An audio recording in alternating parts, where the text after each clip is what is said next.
Assalamu alaikum. Now we are going to start question number 5 of exercise 3.3. In question number 5, three sets are given to us, set A, set B and set C. And the first part is that we have to find A multiply by B union C. ठीक है, तो जब भी हम कोई value find करते हैं तो सबसे पहले वो चीज़ फाइंड करते हैं जो विद इन द ब्रैकेट होती है. तो सबसे पहले हम वो फाइंड करेंगे जो ब्रैकेट के अंदर है. क्योंकि ए हमारी अभी रिक्वायरमेंट नहीं है तो हम ए की वैल्यू पुट नहीं करते. ठीक है, सबसे पहले हम बी की वैल्यू पुट करते हैं, दैट इज़ 2 and 4. फिर सेंटर में यूनियन का साइन है, फिर सी की वैल्यू पुट कर देंगे 6 और 7. तो पहले हम वो सॉल्व कर रहे हैं जो ब्रैकेट के अंदर है. ठीक है, तो यूनियन का क्या मतलब होता है कि दोनों सेट्स के एलिमेंट को कंबाइन कर देना, और अगर कोई एलिमेंट सेम रिपीट हो रहा है तो उसको सिर्फ एट वंस लिखना. तो जब हम दोनों सेट्स के एलिमेंट को कंबाइन करेंगे तो हमारे पास क्या आ जाएगा, 2, 4, 6 एंड 7. अब हमने ब्रैकेट सॉल्व कर लिया तो इट मीन्स कि अब हम ब्रैकेट के बाहर ऑपरेशन है वो कर सकते हैं. ए की वैल्यू क्वेश्चन में ही गिवन है, हम पुट करेंगे 1, 3 एंड 5. फिर सेंटर में मल्टीप्लिकेशन का साइन है और फिर हमारे पास वो जो यूनियन की वैल्यू आई थी दैट इज़ 2, 4, 6 एंड 7. अब हम इन दोनों सेट्स को आपस में मल्टीप्लाई कर देंगे, और मल्टीप्लाई करने का वही रूल है जैसे हम प्रीवियस क्वेश्चंस में मल्टीप्लाई करते आए हैं. पहले 1 को इन सारे एलिमेंट से मल्टीप्लाई करेंगे, फिर 3 को इन सारे एलिमेंट से मल्टीप्लाई करेंगे, फिर 5 को इन सारे एलिमेंट्स को मल्टीप्लाई करेंगे. और जब हम सेट्स को मल्टीप्लाई करते हैं तो हम क्या बनाते हैं, ऑर्डर्ड पेयर्स बनाते हैं. तो पहला ऑर्डर पेयर बनेगा 1, 2, फिर हमारे पास बनेगा 1, 4, फिर हमारे पास बनेगा 1, 6, फिर हमारे पास बनेगा 1, 7. 1 से हमने कंप्लीट कर लिया, अब 3 से स्टार्ट करेंगे, 3, 2, 3, 4, 3, 6 एंड 3, 7. ठीक है, उसके बाद हमारे पास 3 भी कंप्लीट हो गया. अब हम स्टार्ट करेंगे 5 से, तो 5, 2, 5, 4, 5, 6 एंड 5, 7. सो यहाँ पे हमारा कार्टेशियन प्रोडक्ट हमने इसको मल्टीप्लाई करके जनरेट कर लिया. और हम अगर चेक करना चाहते हैं तो कितने एलिमेंट्स हैं, हमने पूरे बनाए कि नहीं बनाए, तो वो कैसे करेंगे, यहाँ पे 3 और यहाँ पे 4 है. 4 × 3 इज़ 12. तो टोटल आपके पास 12 एलिमेंट्स होने चाहिए. 1, 2, 3, 4, 5, 6, 7, 8, 9, 10, 11, 12. सो इट मीन्स कि हमने 12 के 12 पूरे बनाए हैं. तो ये पार्ट यहाँ पे एंड हो जाएगा. अगेन सेकेंड पार्ट में भी एक ऑपरेशन दिया हुआ है जो हमने फाइंड करना है, और हमें तीनों सेट्स की वैल्यू तो गिवन है ही है. तो सबसे पहले हम वो चीज़ फाइंड करते हैं जो विद इन ब्रैकेट है. यहाँ पे हमारे पास 2 ब्रैकेट्स हैं, तो हम दोनों ब्रैकेट को साइमल्टेनियसली सॉल्व करेंगे.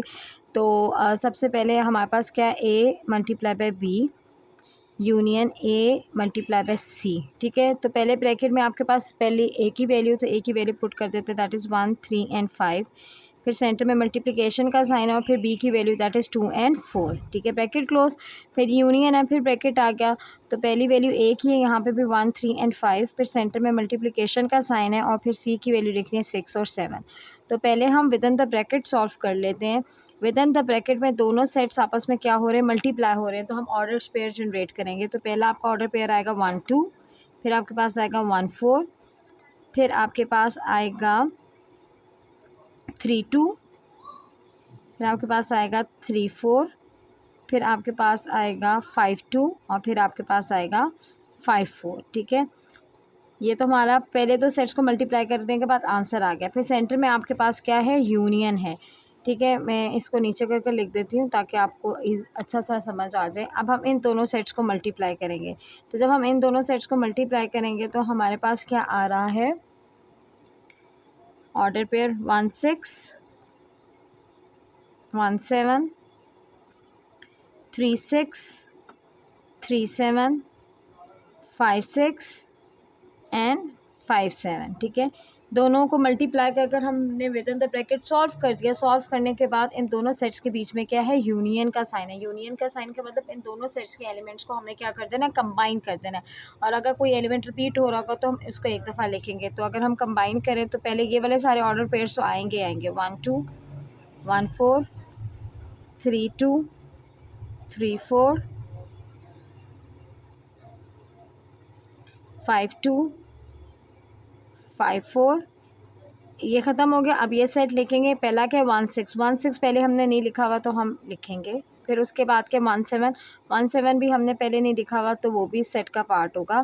फिर क्या है, 3, 6. 3, 6 भी पहले नहीं लिखा हुआ तो 3, 6 आ गया. फिर 3, 7. फिर 3, 7 भी हमने पहले नहीं लिखा हुआ तो 3, 7 भी इसका पार्ट आ गया. फिर आपके पास है 5, 6. 5, 6 भी हमने पहले नहीं लिखा तो 5, 6 भी इसका पार्ट है. और 5, 7. 5, 7 में भी पहले नहीं लिखा हुआ, इसका मतलब है कोई भी रिपीट नहीं हो रहा था. तो इसे के सारे हमने यूनियन के सेट में इंक्लूड कर लिए और ये हमारा इस पार्ट का आंसर है। थर्ड पार्ट में कहा है कि we have to verify left hand side is equal to right hand side. अगर आप लेफ्ट हैंड साइड देखो तो लेफ्ट हैंड साइड वो साइड है जो हमारा इस क्वेश्चन का फर्स्ट पार्ट था, और अगर आप राइट हैंड साइड देखो तो राइट हैंड साइड वो साइड है जो हमारे इस क्वेश्चन का सेकंड पार्ट था। तो अगर हम दोनों पार्ट्स के आंसर्स को कंपेयर करें जो हमने फर्स्ट और सेकंड पार्ट में किया है, तो उन दोनों के आंसर एग्जैक्टली सेम आते हैं। तो इट मीन्स कि left hand side right hand side के इक्वल है। अगर तो आपको क्वेश्चन में आ जाता डायरेक्ट ये और फर्स्ट टू पार्ट्स नहीं होते तो हम लेफ्ट हैंड साइड और राइट हैंड साइड का पूरा सोल्यूशन करेंगे, लेकिन क्योंकि इसमें ही फर्स्ट पार्ट और सेकंड पार्ट हम कर चुके हैं, सो हम इधर डायरेक्ट लिख सकते हैं हेंस प्रूव्ड फ्रॉम 1 and 2। लेकिन अगर पेपर में आपके पास सिर्फ यही पार्ट आता है, फर्स्ट टू पार्ट्स नहीं आते, तो फिर पूरा प्रोसीजर आप लेफ्ट हैंड साइड और राइट हैंड साइड करके करेंगे।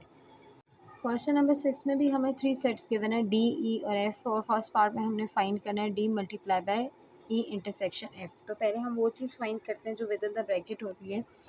तो हम डी इसी तरह लिख लेंगे और ई और एफ़ की वैल्यू पुट कर देते हैं। ई की वैल्यू है ए और सी, फिर मल्टीप्लिकेशन का साइन है, और एफ़ की वैल्यू है बी और सी, सॉरी इंटरसेक्शन का साइन है, ठीक है।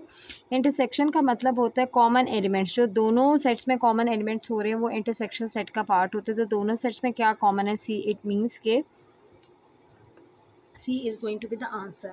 उसके बाद हमने मल्टीप्लाई करना है, तो मल्टीप्लाई करने के लिए डी सेट की वैल्यू क्वेश्चन में ही गिवन है, वो लिखेंगे that is A E N I, और उसको मल्टीप्लाई कर देंगे सी के साथ, ठीक है। मल्टीप्लिकेशन में हम वही कार्टेशियन प्रोडक्ट फाइंड करेंगे, हम ऑर्डर पेयर्स बनाएंगे। तो पहले आपका ऑर्डर पेयर बनेगा ए सी, फिर आपका बनेगा ई सी, और फिर आपका बनेगा आई सी, ठीक है। ये आपके 3 ऑर्डर पेयर्स बन गए इस कार्टेशियन प्रोडक्ट के। फिर इसी क्वेश्चन का जो आपका सेकेंड पार्ट है, सेकेंड पार्ट में कहा गया है कि आपको जो है वो फाइंड करना है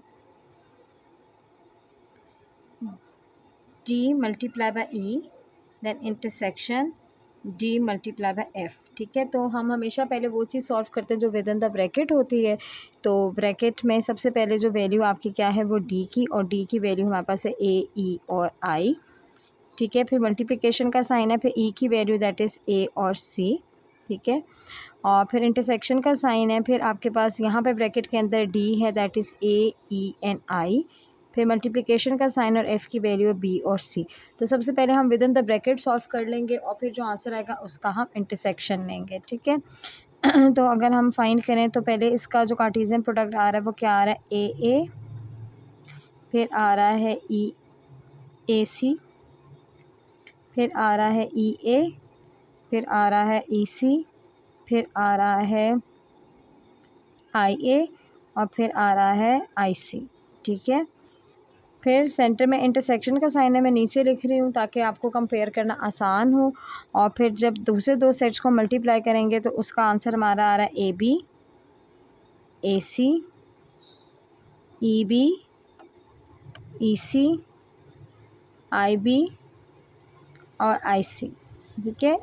हमने दोनों सेट्स को मल्टीप्लाई कर लिया। अब मल्टीप्लिकेशन करने के बाद ब्रैकेट के विदिन हमने सॉल्व कर लिया। अब इन दोनों के बीच में इंटरसेक्शन का साइन है, इट मीन्स इन दोनों कार्टेशियन प्रोडक्ट में जो चीज़ कॉमन है आप वो लिखनी है। इन दोनों में क्या कॉमन आ रहा है, एक तो ए सी कॉमन आ रहा है, फिर ई सी कॉमन आ रहा है, फिर आई सी कॉमन आ रहा है। तो जो इसका आंसर आएगा, इसका आंसर में हमारे पास कॉमन में क्या आ रहा है, ए सी, ई सी और आई सी, ठीक है। फिर उसके बाद जो इसका थर्ड पार्ट है, थर्ड पार्ट में हमने वेरीफाई करना है, जैसे हमने प्रीवियस क्वेश्चन में किया था। उसमें लिखा हुआ है कि यू हैव टू वेरीफाई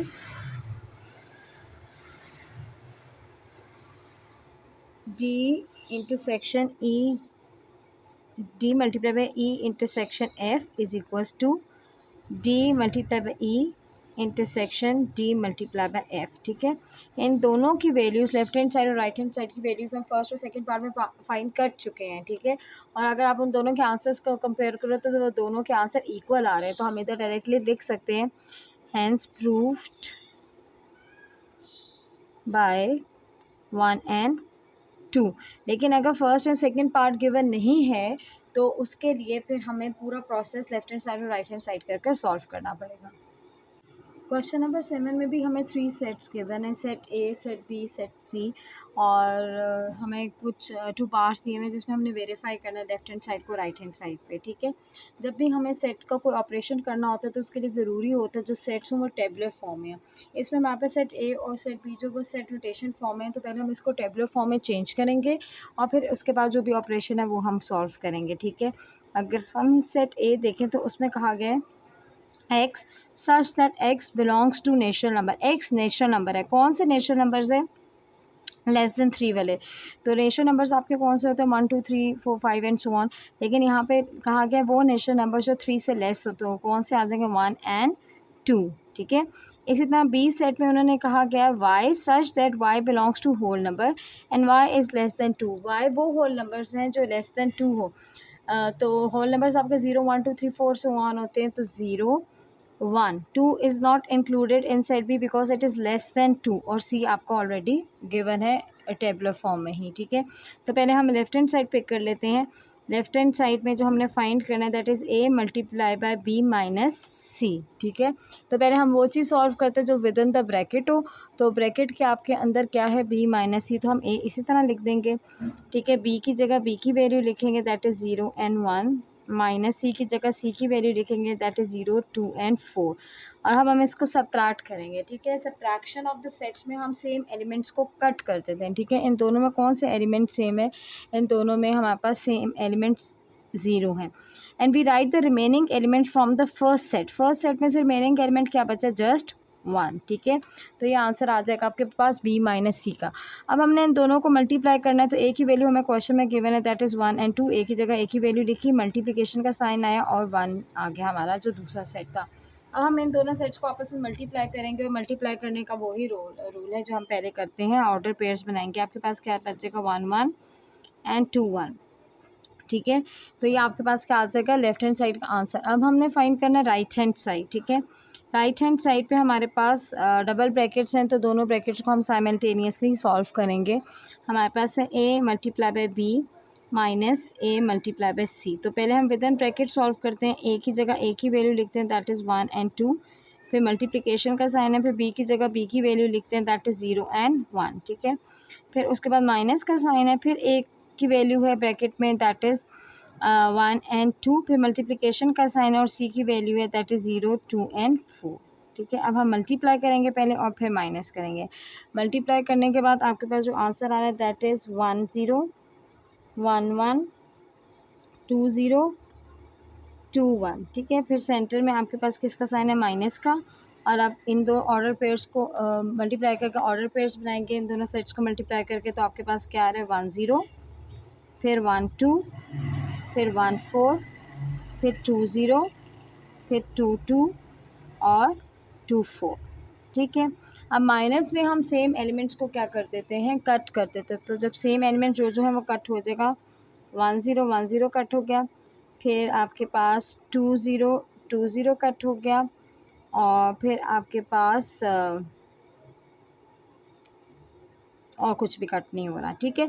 तो माइनस में के बाद जो हम जो आंसर में वो लिखते हैं जो remaining element from the first set हो। तो फर्स्ट सेट में रिमेनिंग एलिमेंट क्या बच रहा है? 1 1 एंड 2 1, और कुछ भी रिमेनिंग नहीं है, ठीक है। अगर आप दोनों साइड के आंसर को कंपेयर करो, लेफ्ट हैंड साइड और राइट हैंड साइड के, तो दोनों साइड्स क्या आ रहे हैं? इक्वल आ रहे हैं। तो आप लास्ट में लिखोगे left hand side is equal to right hand side. Number 7 के सेकेंड पार्ट में भी जो है वो हमें 2 साइड्स दी हुई है और हमने वेरीफाई करना है। वैल्यूज ए बी सी के हमें ऑलरेडी पता है, तो हम लेफ्ट हैंड साइड को पिक करेंगे पहले। लेफ्ट हैंड साइड पे आपके पास है ए माइनस बी इंटू सी। तो पहले हम वो सॉल्व करते हैं जो विद इन द ब्रैकेट होता है, और ब्रैकेट में पहले ए माइनस बी है तो ए की जगह हम ए की वैल्यू लिखेंगे दैट इज़ 1 एंड 2, फिर माइनस का साइन है, बी की जगह हम बी की वैल्यू लिखेंगे दैट इज़ 0 एंड 1, और ब्रैकेट क्लोज करके मल्टीप्लाई बाय सी कर देंगे। माइनस में हम सेम एलिमेंट्स को कट कर देते हैं, ठीक है। तो 1 1 से कट जाएगा और remaining elements of the first set लिखते हैं दैट इज़ ओनली 2। अब इसको हमने मल्टीप्लाई करना है सी के साथ, और सी की वैल्यू हमारे पास क्या गिवन है? 0 2 एंड 4। तो हम दोनों सेट्स को मल्टीप्लाई कर आंसर लाएंगे, तो हमारे पास लेफ्ट हैंड साइड का आंसर आ जाएगा दैट इज़ 2 0 2 2 एंड 2 4, ठीक है। This is the answer of your left hand side. अब हम फाइंड करेंगे राइट हैंड साइड, ठीक है। और राइट हैंड साइड पे हमारे पास है a multiply bye c minus b multiply by c। तो पहले हम वो फाइंड करेंगे जो विद इन द ब्रैकेट है, तो हम ब्रैकेट के अंदर वाली वैल्यूज़ को जो है वो क्या कर देंगे, पुट कर देंगे। तो पहले हम a की जगह a की वैल्यू पुट करते हैं, दैट इज़ 1 and 2। फिर मल्टीप्लाई बाय c है, c की जगह c की वैल्यू पुट करते हैं, दैट इज़ 0 2 and 4, ठीक है। फिर माइनस का साइन है, बी की जगह बी की वैल्यू पुट करेंगे, दैट इज़ 0 and 1। फिर मल्टीप्लिकेशन का साइन है और सी की जगह सी की वैल्यू, दैट इज़ 0 2 and 4। तो पहले मल्टीप्लाई कर ऑर्डर पेयर्स को रेडी कर लेते हैं। तो हमारे पास जो आएगा दैट इज़ 1 0 1 2 1 4, फिर 2 0 2 2 एंड 2 4, ठीक है। ये फर्स्ट सेट का आ गया, सेंटर में माइनस है, इन दोनों को हमने माइनस करना है और सेकेंड ऑर्डर पेयर को हम मल्टीप्लाई करके ऑर्डर पेयर जनरेट करते हैं। तो वो आपके पास हो जाएगा 0 0 0 2 0 4 1 0 1 2 एंड 1 4, ठीक है। हमने दोनों सेट्स को मल्टीप्लाई कर दिया। अब इन दोनों सेट को मल्टीप्लिकेशन के दरमियान में माइनस का साइन है, इट मीन्स हम सेम एलिमेंट्स को कट करना है। तो इसमें सेम एलिमेंट्स क्या आ रहे हैं, 1 0 1 0 सेम है, 1 2 1 2 सेम है, 1 4 1 4 सेम है, 2 0 यहाँ पे नहीं है क्योंकि 2 0 और 0 2 दो डिफरेंट ऑर्डर पेयर्स हैं। 2 2 भी नहीं है, 2 4 भी नहीं है। तो आंसर क्या होता है आपका, remaining element from the first set. So remaining element from the first set आपके पास क्या है, 2 0 2 2 एंड 2 4। और अगर आप दोनों लेफ्ट हैंड साइड और राइट हैंड साइड के आंसर को कंपेयर करें तो दोनों आंसर एग्जैक्टली सेम आ रहे हैं। तो it means hence prove left hand side is equals to right hand side. In question number 8, two sets are given, set x and set y is given, and they have asked us to exhibit x into y and y into x by arrow diagram, ठीक है। तो पहले तो मैंने आपको बताया जब भी कोई ऑपरेशन करना होता है तो सेट्स हमारे टेबलर फॉर्म में होना बहुत ज़रूरी है। यहाँ पे y तो टेबलर फॉर्म में है लेकिन x टेबलर फॉर्म पे नहीं है, तो उसको पहले हम चेंज करेंगे। तो x is given x such that x belongs to whole number, x whole number है ऐसा that x is less than and equals to 2, ठीक है। होल नंबर्स हैं बट वो इक्वल 2 तक हैं। तो होल नंबर्स हमारे पास क्या होता है, 0 1 2 3 एंड सो ऑन, पर यहाँ पे कंडीशन है कि 2 तक हो तो हम 2 तक लेकर स्टॉप कर जाएंगे, ठीक है। पहला पार्ट है x इंटू वाई।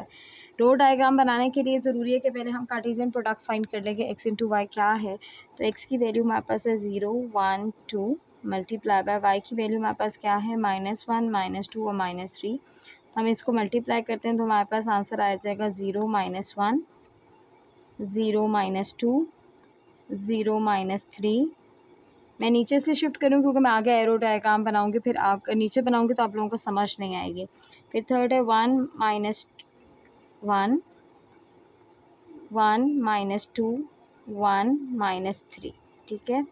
इसी तरह फिर आपके पास नेक्स्ट है 2 -1 2 -2 2 -3, ठीक है। ब्रैकेट क्लोज, कार्टेशियन प्रोडक्ट हमने बना लिया। अब हम इसकी रो डायग्राम बनाएंगे। x इंटू वाई है तो पहला सेट आपका x का बनेगा और दूसरा सेट आपका क्या बनेगा, y का बनेगा, ठीक है। This is your set x, this is your set y, और हम इसकी रो डायग्राम बना रहे हैं। तो क्या कहते हैं, सबसे पहले तो हम x की वैल्यूज़ लिख देते हैं। x की वैल्यूज़ क्या है हमारे पास, 0 1 एंड 2। फिर y की वैल्यू लिख देते हैं -1 -2 और -3, ठीक है। तो हमें पेयर्स बनाने हैं रो डायग्राम में। पहले हम देखेंगे पहला ऑर्डर पेयर क्या है, 0 के कनेक्शन किसके साथ है, -1 के साथ। तो 0 और -1 को ज्वाइन कर देंगे। फिर हमारे पास क्या है, 0 की कनेक्शन है -2 के साथ, फिर है 0 आपके साथ कनेक्टेड है -3 के साथ। इसी तरह हम सारे ऑर्डर पेयर्स को बारी बारी जो है वो पेयर अप करेंगे। फिर जो आपका नेक्स्ट है वो क्या है आपके पास, 1 -1 के साथ है। मैंने एक डिफरेंट कलर से यूज़ करूँ ताकि आपको समझ आ जाए। फिर 1 -2 के साथ है, फिर आपके पास 1 -3 के साथ है, ठीक है। इसी तरह हम नेक्स्ट ऑर्डर पेयर भी रो डायग्राम में जो है वो प्लॉट करेंगे। तो जो नेक्स्ट ऑर्डर पेयर है वो आपका क्या है, 2 -1 के साथ है पहले, फिर आपके पास 2 -2 के साथ है, फिर आपके पास 2 -3 के साथ है, ठीक है। तो इस तरह हमने रो डायग्राम बना ली x और y की। फिर उसके बाद जो सेकंड पार्ट है उसमें y इंटू एक्स की एरो डायग्राम बनानी है। तो पहले हम y इंटू एक्स फाइंड करेंगे। तो अब पहले y आ जाएगा और x बाद में आ जाएगा। y आपके पास क्या है, -1 -2 और -3। इसको हमने मल्टीप्लाई करना है x के साथ जो है 0 1 एंड 2 के साथ। तो पहले कार्टेशियन प्रोडक्ट हम फाइंड कर लेते हैं। तो कार्टेशियन प्रोडक्ट हमारे पास क्या आ रहा है यहाँ पे, -1 0 -1 1 -1 2। ठीक है, फिर मैं नीचे जा रही हूँ ताकि आगे एरो डायग्राम आपको समझ आ जाए। फिर आपके पास आ रहा है -2 0 -2 1 एंड -2 2। ठीक है, फिर आपके पास आ रहा है -3 0 -3 1 एंड -3 2। ठीक है, कार्टेशियन प्रोडक्ट कंप्लीट हो गया। अब हम एरो डायग्राम बनाएंगे। एरो डायग्राम बनाने के लिए पहले क्योंकि यहाँ पे y है तो हम y का सेट बना लेंगे। ठीक है, फिर हमारे पास x है तो हम x का सेट बना लेंगे। y के एलिमेंट्स लिखेंगे दैट इज़ -1 -2 -3। x के एलिमेंट्स लिखेंगे 0 1 एंड 2। अब हम ऑर्डर पेयर्स को इसमें प्लॉट कर देंगे। ठीक है, पहला ऑर्डर पेयर आपका क्या है, -1 और 0। -1 को हमने 0 से ज्वाइन कर लिया। दूसरा क्या, -1 एंड 1। और थर्ड क्या, -1 एंड 2। ठीक है, फिर उसके बाद जो नेक्स्ट ऑर्डर पेयर है वो आपके पास है -2 एंड 0। ठीक है, फिर -2 एंड 1, फिर -2 एंड 2। ठीक है, और लास्ट आपका जो सेट बन रहा है वो -3 और 1, -3 0 -3 1 एंड -3 2। ठीक है, मैंने इसको 3 डिफरेंट कलर से इसलिए किया ताकि आपको आसानी से समझ आ जाए, वरना आप डेफिनेटली आपके पास तो सिंगल ही कलर होगा पेपर में करने के लिए। सो ये क्वेश्चन ख़त्म हो गया यहाँ पे।